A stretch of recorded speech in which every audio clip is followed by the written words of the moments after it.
হাতে আমার রইল কেবল সুতা। গেয়েছি গান, দিয়েছি প্রাণ ঢেলে, পথের পরে হৃদয় দিলে মেলে। পাবার বেলা হাত বাড়াতেই ফিরিয়ে দিলে শূন্য হাতেই। জানি জানি তোমার দয়ালুতা। সৌমিত্র বসু তার কথা শুরু করছে 92.7 বিগ এফএম এ শরণাগত অনুষ্ঠানে। বিশুদ্ধ সিদ্ধান্ত মতে আজকের দিনটার কথা বলি। আজ বৃহস্পতিবার 5ই জ্যৈষ্ঠ 1428, ইংরেজির 20 মে 2021। তিথি বৈশাখ শুক্লপক্ষ অষ্টমী, নক্ষত্র মঘা। সূর্যোদয়ের সময় ভোর 4:58 হয়ে 22 সেকেন্ড। সূর্য অস্ত যাবার সময় সন্ধে 6:07 হয়ে 46 সেকেন্ড। আজকে জন্মে সিংহ রাশি, ক্ষত্রিয় বর্ণ, দেবারিগণ। দিনের বেলা 3:57 গতে নরগণ। শ্রীমৎ বেদানন্দ ব্রহ্মচারী মহারাজের আবির্ভাব দিবস আজকে। 1924 খ্রিস্টাব্দে আজকের তারিখে তাঁর জন্ম হয়েছিল। অনন্ত শ্রী প্রভুপাদ ব্রজ রমন গোস্বামী প্রভুর তিথি, জন্মতিথি আজকে।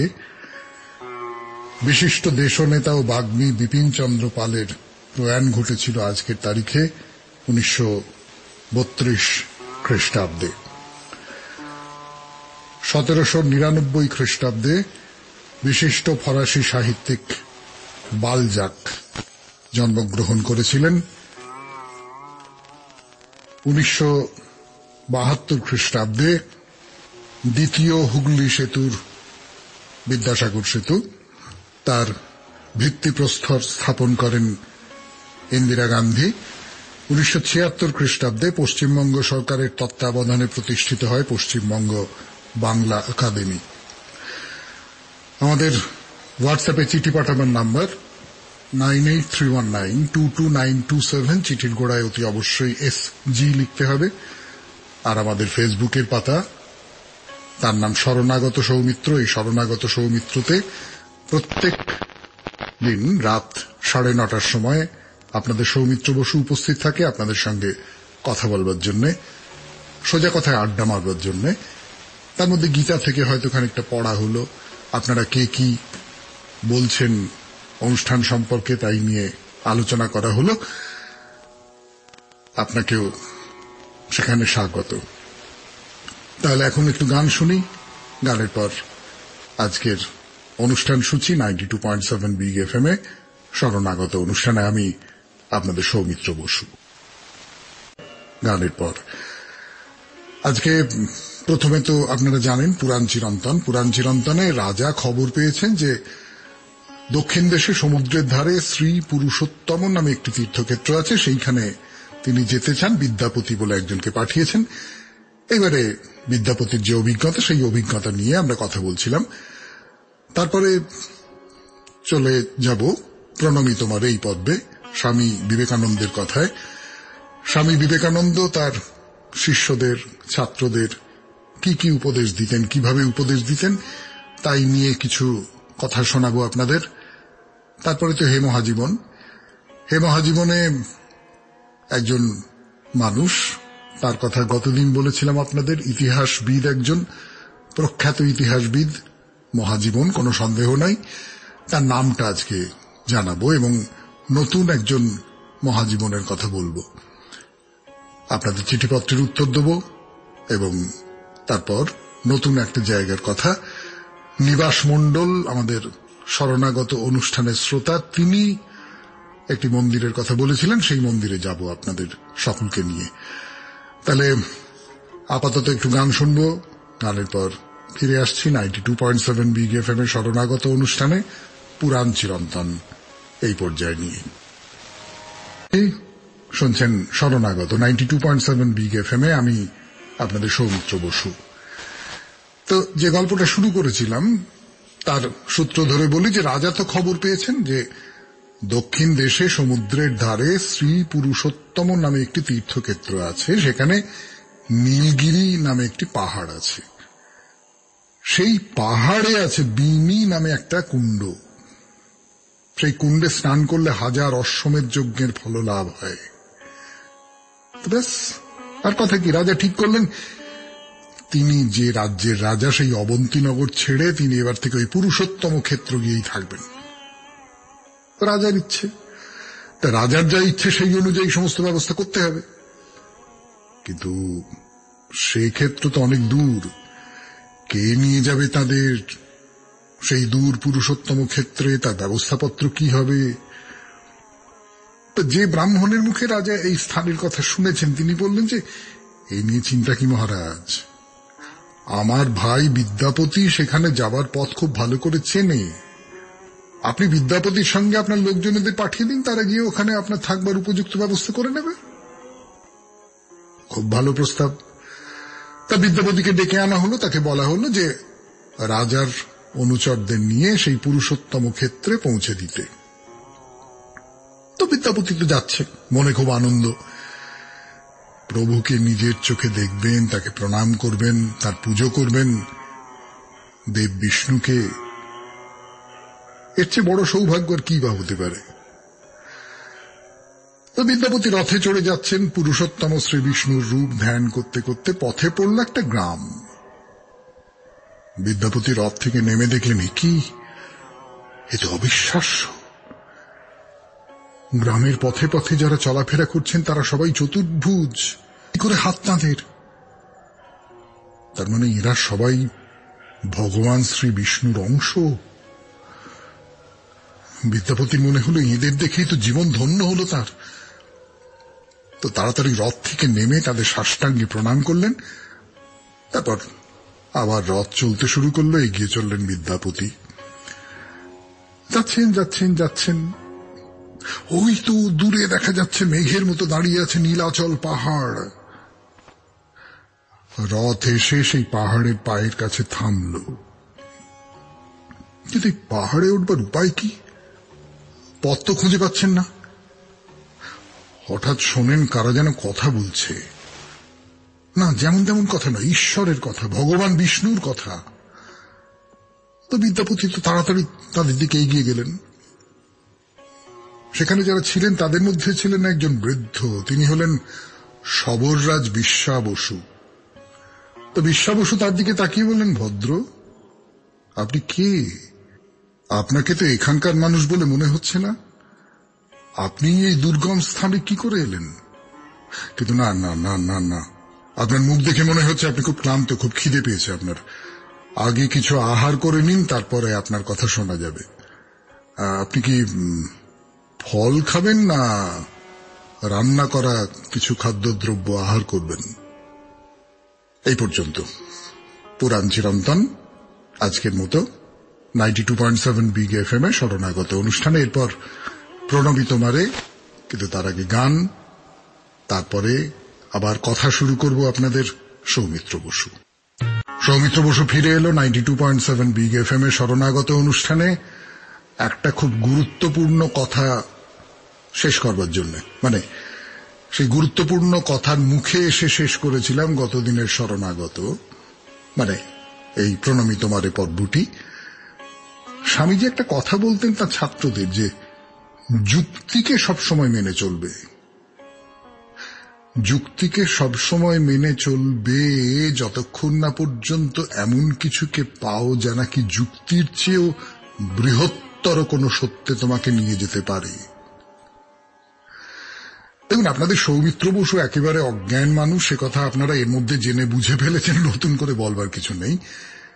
সেই অজ্ঞানতার অন্ধকার থেকে সে তার নিজের মতো করে একটা দুটো কথা বলতে চায় এই প্রসঙ্গে। তার যা মনে হয়েছে সে কথা ঠিক কিনা তা সে জানে না, আপনারা বরং ধরিয়ে দেবেন ভুল হলে।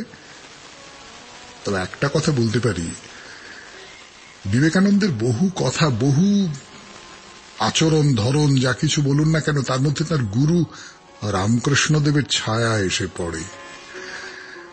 স্বামীজির যে উপদেশের কথা বলবো আপনাদের, সেই উপদেশ থেকেও হয়তো তেমন একটা কথা বেরিয়ে আসতেও পারে, কিন্তু তার আগে তো উপদেশটা শোনা দরকার, আর সেটা বলবার জন্য ফিরে আসা দরকার গানের পর 92.7 বিগ এফএম এ শরণাগত অনুষ্ঠানে। আমি আপনাদের সৌমিত্র বসু। আমি বিবেকানন্দের কথার সঙ্গে অনেক সময় ঠাকুর শ্রী রামকৃষ্ণ পরমহংসদেবের কথা খুব মিল পাওয়া যায়।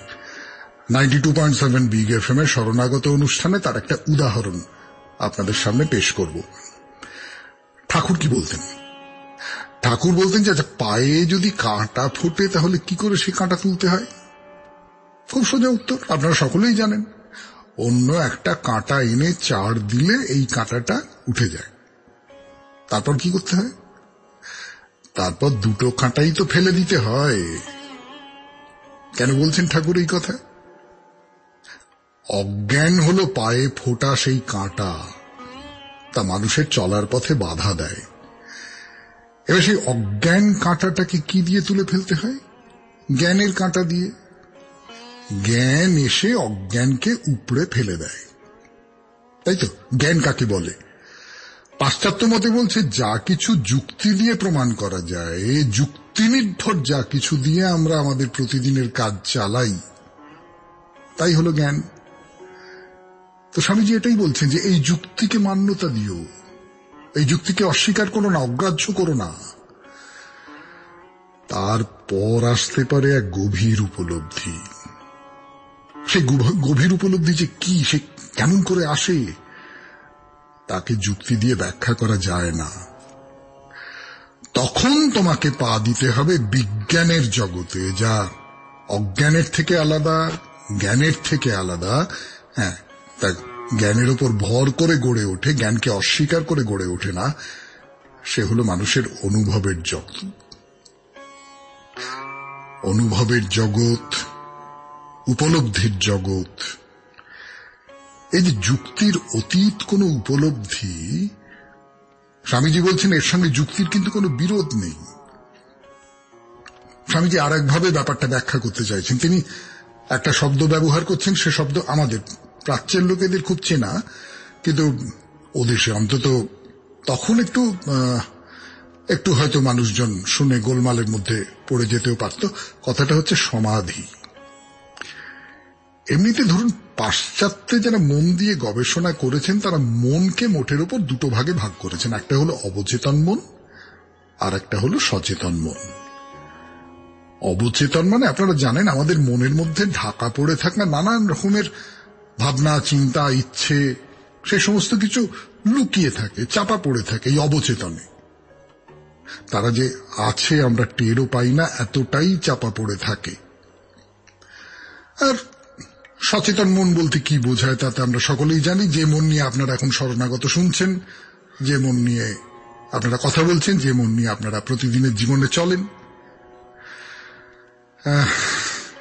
এই নিয়ে আরো সব কথা বলা যায়, কিন্তু তাহলে আমরা আমাদের মূল জায়গা থেকে সরে যাব। বরং আসল কথায় আসি। স্বামীজি বলছেন এই সচেতনের উপরে আর একটা মনের স্তর আছে, তাকে বলা যেতে পারে অতিচেতন স্তর। এই অতিচেতন স্তর যুক্তিকে অস্বীকার করছে না, সচেতন মনকে অস্বীকার করছে না, সেটাই তিনি বলতে চান। তিনি বলছেন যে সত্যকে কিভাবে অর্জন করতে হয়, যেটা বলছেন সেটা একেবারে আধুনিক শিক্ষা তত্ত্বের কথা। তিনি বলছেন দুটো ধাপ আছে, দুটো ধাপে তুমি সত্যকে অর্জন করবে। একটা হলো শ্রবণ, আর একটা হলো মনন। একটা হলো শোনা, গুরুর কাছ থেকে যা শুনলে, কিন্তু শুনলেই হলো না, শুনে মুখস্থ করলে হলো না, সেটাকে তোমার মনন দিয়ে নিজের মতো করে নিতে হবে, তাহলেই সে তোমার সত্য হয়ে উঠবে। কি খুব আধুনিক কথা না? শেষ হলো প্রণমী তোমারে 92.7 বিগ এফএম এর শরণাগত অনুষ্ঠানে। এইবার গান, এবং গানের পর হে মহাজীবন। আমি যার কথা বলেছিলাম তার নাম বলবো আজকে 92.7 বিগ এফএম এর শরণাগত অনুষ্ঠানে। আমি আপনাদের সৌমিত্র বসু। সিস্টার নিবেদিতা বা ভগিনী নিবেদিতা তাকে বলেছিলেন ইতিহাস নিয়ে চর্চা করতে, ভারতের ইতিহাস নিয়ে গবেষণা করতে। সারা জীবন ধরে সে কাজ করে গেছেন। আমি যতটুকু জানি বিজ্ঞানসম্মতভাবে ভারতের ইতিহাস রচনার কাজে তিনিই আমাদের পথিকৃৎ। কিন্তু শুধু ইতিহাসের মধ্যেই আটকে থাকেননি তিনি ডুব দিয়েছিলেন রবীন্দ্রনাথে। ইউরোপের কাছে রবীন্দ্রনাথকে পরিচিত করেছিলেন তিনি প্রথম। তিনি উপাচার্য হয়েছিলেন কলকাতা বিশ্ববিদ্যালয়ে এবং একজন অধ্যাপক উপাচার্য তিনি প্রথম। এই মানুষটির নাম এবার বলি আপনাদের। এই মানুষটির নাম হল স্যার যদুনাথ সরকার। তার জন্ম হয়েছিল 18 ডিসেম্বর 1870। তিনি প্রয়াত হন যে বিশেষ দিনটিতে আমি তার কথা শুনিয়েছিলাম আপনাদের, সেই দিনেই, অর্থাৎ 19 মে 1958 খ্রিস্টাব্দে। এবার আরেকজন মহাজীবনের কথা 92.7 বিগ এফএম এর শরণাগত অনুষ্ঠানে গানের পর। এমন একজন মানুষ আসেন যারা মানুষের মনকে নিয়ে ইচ্ছে মতো গড়তে পারেন, ভাঙতে পারেন। দুহাত ছড়িয়ে যখন ডাক দেন তখন মানুষের সাধ্য থাকে না সে ডাকে সাড়া না দেবার। তেমনি একজন মানুষের কথা আজ বলবো আপনাদের। জমিদার বাড়ির ছেলে, বাবা আবার আইনের সঙ্গেও যুক্ত ছিলেন এবং বৈষ্ণবদের বাড়ি। এই ধর্মের ব্যাপারটা তার মজ্জার মধ্যে মিশেছিল। সেটা প্রকাশিত হয়েছে তার জীবনে, কিন্তু অন্যরকম করে প্রকাশিত হয়েছে। এই ধর্মের সঙ্গে মিশেছিল প্রবল যুক্তির বোধ। কম বয়সে সিলেটে থাকতে এক মৌলবীর কাছে কিছুদিন পড়েছিলেন, তারপর ইংরেজি স্কুলে ভর্তি হন। বেশ এক ধরনের মুক্ত চিন্তা বলতে যেটা বোঝায় সেই রকম গড়ে উঠেছিল তার ভেতরে। আইএ পাশ করতে পারেননি, দুর্ধর্ষ ইংরেজি জানতেন, সাহিত্যে গভীর জ্ঞান ছিল, কিন্তু বাদ সাধল অঙ্কই তাকে আটকে দিল। পড়াশোনা করতে এলেন কলকাতায়। বন্ধু বান্ধবদের মধ্যে অনেকে ব্রাহ্ম, তাদের সঙ্গে ব্রাহ্ম সমাজে যান। ব্রাহ্ম সমাজ সম্পর্কে একটা আকর্ষণ তৈরি হয় ভেতরে ভেতরে, কিন্তু কি করবেন ঠিক বুঝতে পারেন না। শেষে আরেক বন্ধু শিবনাথ শাস্ত্রী, তিনি খুব বড় মাপের একজন ব্রাহ্ম নেতা, আপনারা সকলেই তার নাম জানেন। শিবনাথ শাস্ত্রী বললেন, যারা চলে এসো আমাদের সম্প্রদায়ে, আমাদের ধর্মকেই সত্য বলে মেনেছ, তাহলে দ্বিধা কেন? ঠিক তো, দ্বিধা কেন? ব্রাহ্ম হয়ে গেলেন। খবর গেল বাবার কাছে, ছেলে ধর্মত্যাগ করেছে। বাবাও ত্যাগ করলেন, ছেলেকে ত্যায্যপুত্র করলেন। ঠিক আছে, করলেন একেবারে স্বাধীন চেতা মানুষ বলতে যা বোঝায় না। স্বাধীন চেতা মানুষ যে, তার প্রমাণ শুধুমাত্রই ধর্মান্তরিত হওয়ার ব্যাপারটাই নয়। কটকে একটা স্কুলে হেডমাস্টার হয়ে গেলেন, কর্তৃপক্ষের সঙ্গে কি একটা ঝামেলা হলো, চাকরি ছেড়ে দিলেন। তারপরে এখানে ওখানে নানান স্কুলে শিক্ষকতার কাজ করেছেন। বিয়ে করলেন একজন বাল বিধবাকে। এমন একজন স্বাধীন চেতা মানুষ, তিনি যে দেশের পরাধীনতার বিরুদ্ধে কথা বলবেন তাতে তো আশ্চর্যের কিছু নেই।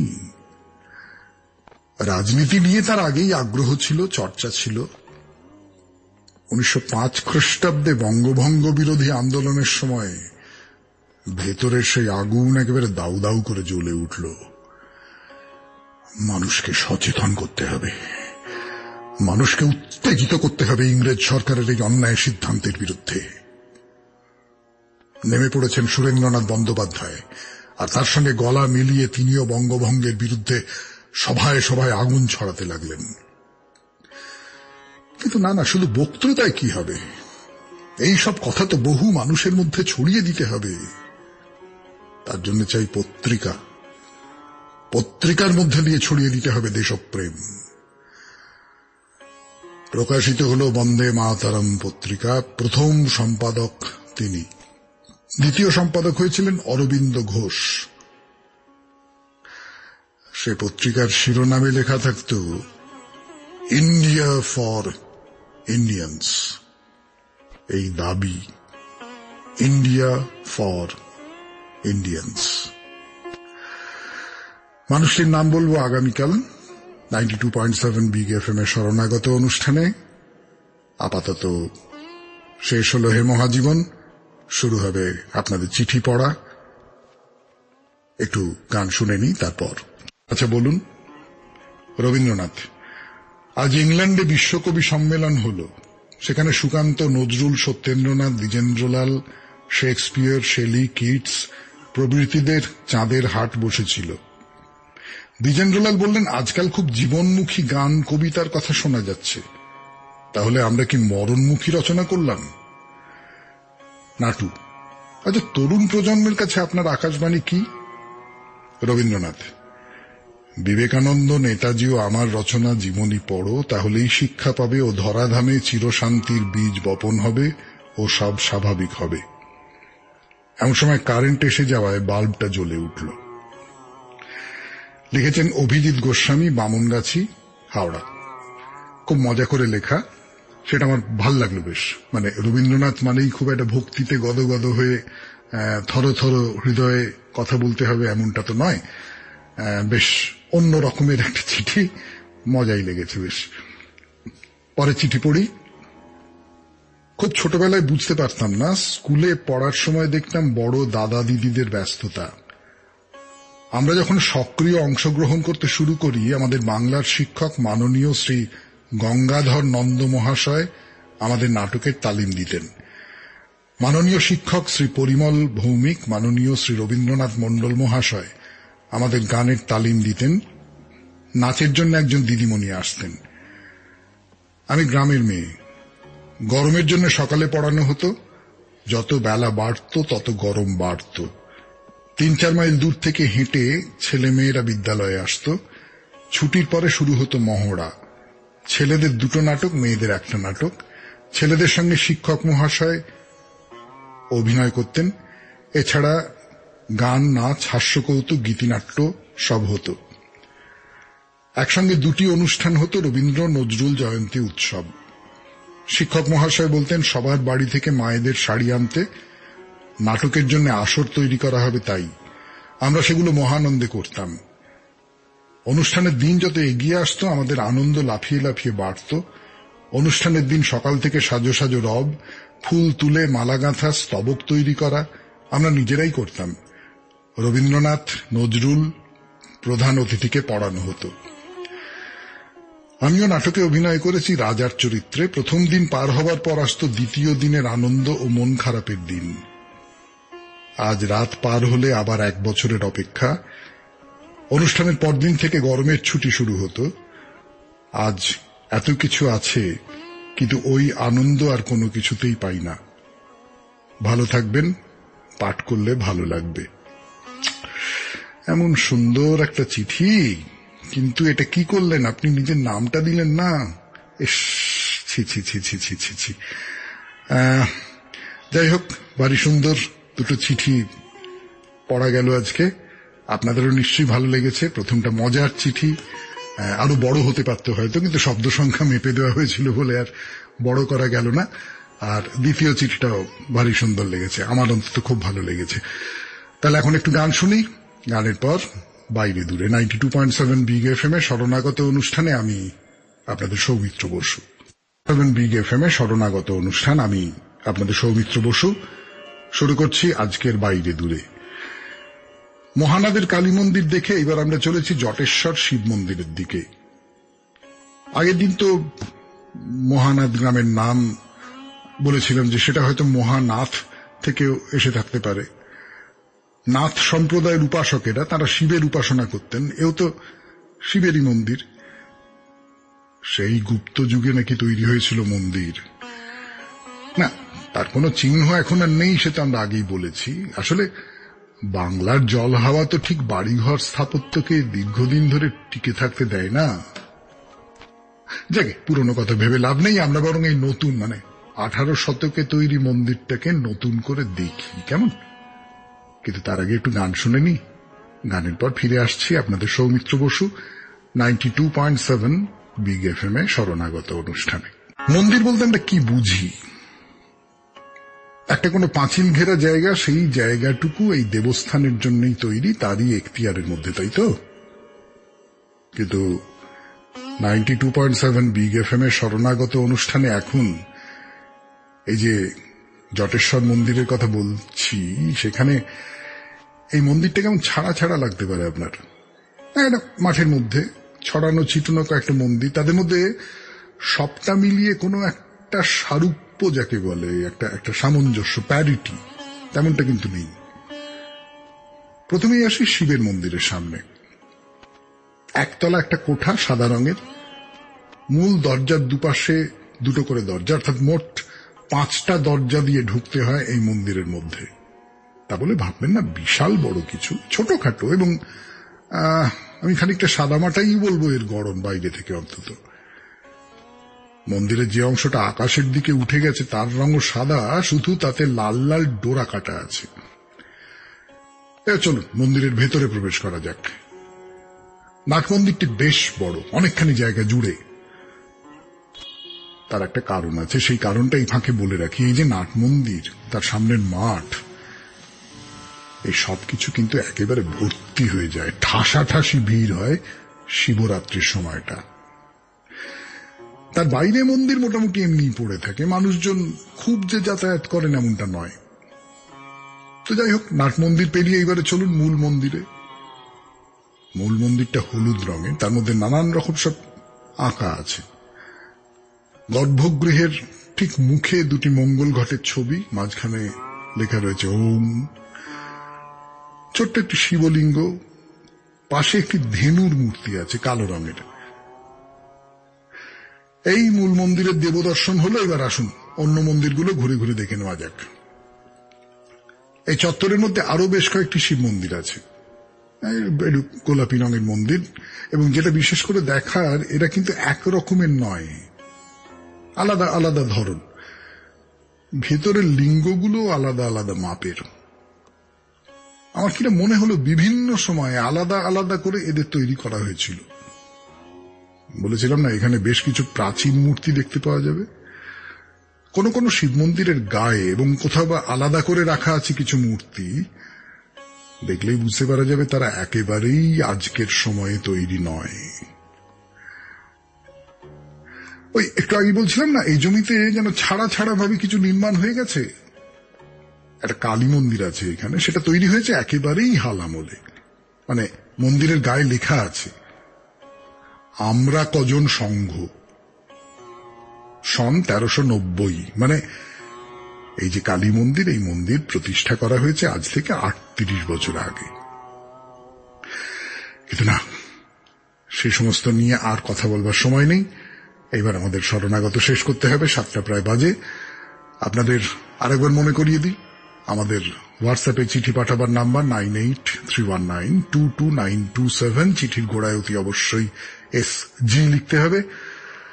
আর যে ফেসবুকে আপনাদের সৌমিত্র বসু প্রত্যেকদিন রাত্রির 9:30টার সময় উপস্থিত থাকে, তার নাম হচ্ছে শরণাগত সৌমিত্র, SHARANAGATA শরণাগত, SOUMITRA সৌমিত্র। তাহলে আজকের মতো শরণাগত শেষ।